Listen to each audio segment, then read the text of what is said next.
നമസ്കാരം, മലയാളി വാർത്തയിലേക്ക് സ്വാഗതം. ലോകത്തെ മുഴുവൻ തങ്ങൾക്കെതിരെ അണിനിരത്താൻ അമേരിക്കയ്ക്ക് കഴിഞ്ഞാലും പോരാട്ടത്തിൽ നിന്നും പിന്മാറില്ലെന്ന് ഹൂതി സൈനിക വക്താവ് മുഹമ്മദ് അൽ ബുഗൈദി പറയുന്നു. അമേരിക്കൻ കപ്പലുകൾ യമനെ ലക്ഷ്യമിട്ടാൽ തിരിച്ചടിക്കുമെന്നും അവർ വ്യക്തമാക്കി. അമേരിക്ക ലോകത്തെ മുഴുവൻ അണിനിരത്തിയാലും ഗസയിലെ വംശഹത്യ അവസാനിക്കാത്തിടത്തോളം ഞങ്ങളുടെ സൈനിക പ്രവർത്തനങ്ങൾ അവസാനിക്കില്ല എന്നാണ് ഹൂതികൾ പറയുന്നത്. അതിനായി എന്ത് ത്യാഗം സഹിക്കാനും ഞങ്ങൾ തയ്യാറാണെന്നും മുഹമ്മദ് അൽ ബുഗൈദി എക്സിൽ കുറിച്ചു.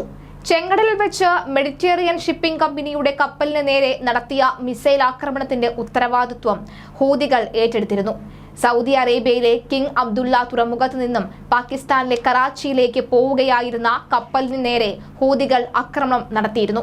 3 മുന്നറിയിപ്പ് കോണുകൾ നിരസിച്ചതിന് പിന്നാലെയാണ് കപ്പലിന് നേരെ മിസൈലുകൾ വിക്ഷേപിച്ചത് എന്ന് ഹൂതി സൈനിക വക്താവായ യഹിയ സരിയ പറയുന്നു. കപ്പൽ സുരക്ഷിതമായി യാത്ര തുടരുകയാണെന്നും അമേരിക്ക രൂപീകരിച്ച നാവിക സഖ്യവുമായി അവർ നിരന്തരം ആശയവിനിമയം നടത്തുന്നുണ്ടെന്നുമുള്ള റിപ്പോർട്ടുകൾ പുറത്ത് വന്നിരുന്നു. അതേസമയം അമേരിക്കയ്ക്കെതിരെ രൂക്ഷ വിമർശനവുമായി ലെബനനിലെ ഹമാസ് പ്രതിനിധി രംഗത്തെത്തിയിരുന്നു.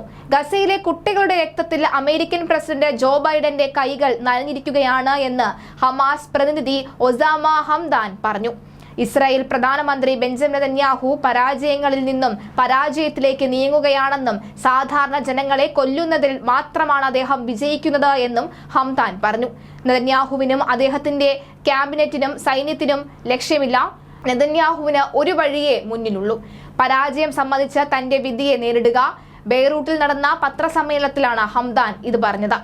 ഫലസ്തീനോട് ഐക്യദാർഢ്യം പ്രഖ്യാപിച്ച ഗസയ്ക്കെതിരായ ഇസ്രായേലിന്റെ ആക്രമണങ്ങളിൽ പ്രതിഷേധിച്ചുമാണ് ചെങ്കടലിൽ ഹൂതികൾ ആക്രമണം തുടങ്ങിയത്.